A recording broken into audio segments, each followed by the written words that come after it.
Hi friends, நாம் இப்போ 20ஆம் நூற்றாண்டோட தொடக்கத்தில் வாழ்ந்துக்கிட்டு இருக்கோம்.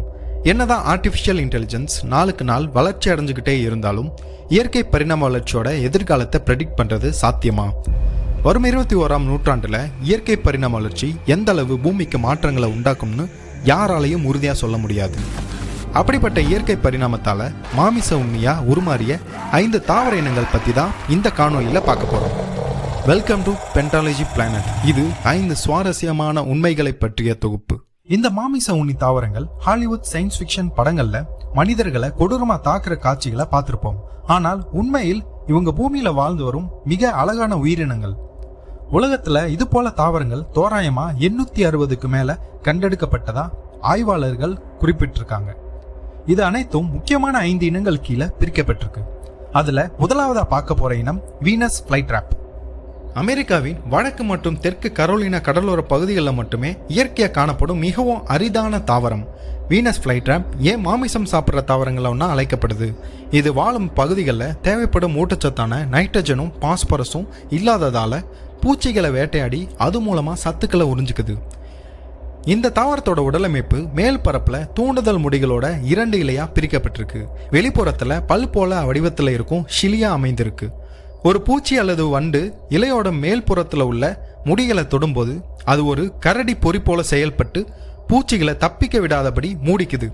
அதுக்கு பின்ன இலைகளில் இருந்து ஜீரணிக்கும் திரவம், அதாவது டைஜஸ்டிவ் என்சைம்ஸை வெளியிட்டு இரையை சாகடிக்குது. மற்ற தாவரங்கள் வாழ முடியாத கடுமையான சூழல்களில் கூட இந்த வீனஸ் ஃப்ளைட்ராப் உயிர் வாழுது. இப்படி தான் ஒரு தாவரம் வேட்டையாடி உயிரினமாக பரிணாம மாற்றம் அடைஞ்சிருக்கு. ஆங்கில இயற்கை ஆர்வலரான சார்லஸ் டார்வின் இதை உலகின் மிக அற்புதமான தாவரம்னு குறிப்பிட்டிருக்காரு. நாம் அடுத்ததாக பார்க்கறது அமெரிக்கா முதல் ஆஸ்திரேலியா வரை இருக்கிற மலைக்காடுகளில் வாழும் சன்டியூ தாவரங்கள். இயற்கையில் இந்த தாவரங்கள் அழகானதாக இருந்தாலும் சில நேரங்களில் உயிரை பறிக்கும் ஆபத்தான உயிரினமாக மாறிடுது. சன்டியூ தாவரங்களில் தற்போது வரை 250 வகை கண்டெடுக்கப்பட்டிருக்கு. இவை அனைத்தும் தனக்கே உரிய உள்ளூர் சூழலுக்கு ஏற்றவாறு தனித்துவமாக அடாப்ட் பண்ணிக்குது. என்னதான் வெவ்வேறு சூழலில் வாழ்ந்தாரோ ஒரே மாதிரியான வேட்டையாடும் முறையை தான் பின்பற்றுது. இந்த தாவரத்தோட அதிகபட்ச வளர்ச்சி 30 சென்டிமீட்டர் அளவில் சிறிதாக இருந்தாலும் உயிர் வாழும் உத்திக்கு பேர் போன உயிரினமாக இருக்குது. சன்டியூ தாவரங்கள் பார்க்கறதுக்கு கடல்வாழ் உயிரினம் போல் தோற்றமளிக்குது. இதோட இலைகளில் பளபளப்பான மின்னுறது நீர் துளிகள் கிடையாது. இது ஒரு வகை ஒட்டும் திரவம், மியூக்ளியேஜ்னு அழைக்கப்படுது. ஒரு பூச்சி இந்த இலை மேலே உட்காரும்போது அந்த திரவத்தில் ஒட்டிக்குது. அதிலிருந்து தப்பிக்க முயற்சிக்கும் ஒவ்வொரு அசைவும் இன்னும் அதை சிக்கல்ல மாட்டி விடுது.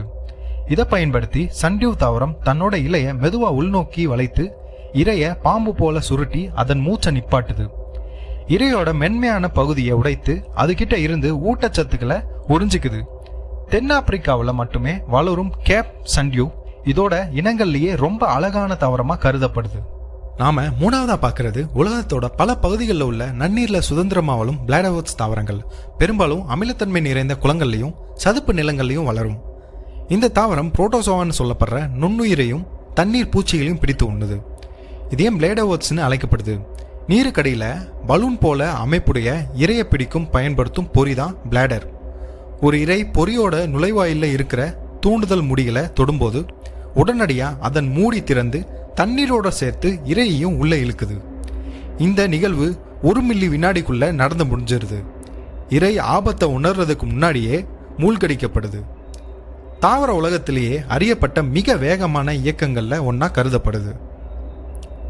இந்த பிளாடர்வர்ட்ஸ் தாவரங்கள்லேயே மிக அழகானதா இருக்கிறது யூட்ரிகுலேரினா அல்பினா.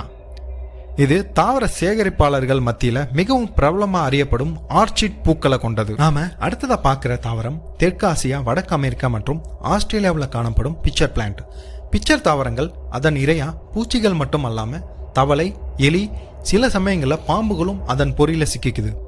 இந்த வகை தாவரங்கள் பார்க்கறதுக்கே கண்ணை பறிக்கும் அழகான குட வடிவ பொரிய வைத்திருக்கு. ஆனா உண்மையில் இது ஒரு மரண குழி. ஒரு இரை தப்பித்தவறி இந்த குழியில விழுந்தாலும் தப்பிக்க வழியே கிடையாது.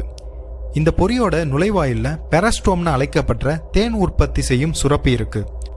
இதன் மூலமா ஒரு இரை சுலபமா ஈர்க்கப்பட்டு பொறியில வீழ்ந்துடுது. ஓபர்குலாம் பொறியோட மூடியா செயல்பட்டு இரையை தப்பிக்க விடாம மூடிக்குது. இரை அடிப்பாகத்தை தொட்டதும் பாக்டீரியாவாலான திரவம் அதை சூழ்ந்து சாகடிக்குது. பிச்சர் தாவரங்கள்லேயே ரொம்ப பெருசாக வளரும் நெபந்தஸ் ராஜா இந்தியா மற்றும் மடகாஸ்கரை பூர்வீகமாக கொண்டது. இதோட பிக்சர் மட்டுமே 35 சென்டிமீட்டர் உயரமும் 20 சென்டிமீட்டர் விட்டமும் 4 லிட்டர் வரைக்கும் தண்ணீர் பிடிக்கும் ஆழமும் கொண்டது. அதனால் சிறிய விலங்குகள் மட்டும் அல்லாமல் சில சமயங்களில் பறவைகளையும் இதுக்கு இரையாகுது. பிக்சர் பிளான்ட்லேயே மிகவும் அழகானது நெபந்தஸ் எட்வர்சியானா.